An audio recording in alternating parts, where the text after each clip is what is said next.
আজি আমি জানিম এগৰাকী সাহসী মহিলা মাংগিৰি ওৰাঙৰ বিষয়ে। মাংগিৰি ওৰাং, যাক মালতী মেম নামেৰেও জনা যায়, তেওঁ আছিল চাহপাত তোলা এগৰাকী বাগানীয়া মহিলা।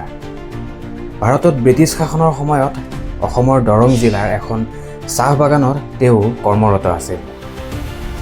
সেয়া আছিল 1921 চনৰ কথা। তেতিয়া ভাৰতত মহাত্মা গান্ধীৰ নেতৃত্বত অসহযোগ আন্দোলন চলি আছিল। অসমতো সেই আন্দোলনৰ প্ৰভাৱ পৰিছিল।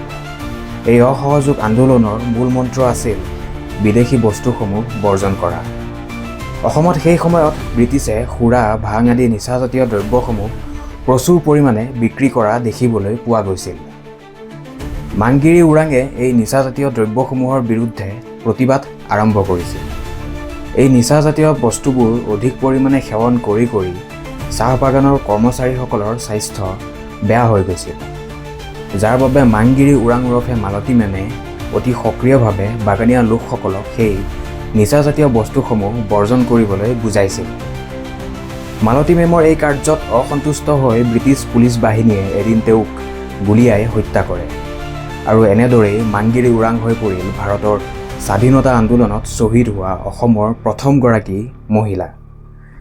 আনহাতে কনকলতা বৰুৱা আছিল ভাৰতৰ স্বাধীনতা আন্দোলনত শ্বহীদ হোৱা প্ৰথমগৰাকী অসমীয়া মহিলা।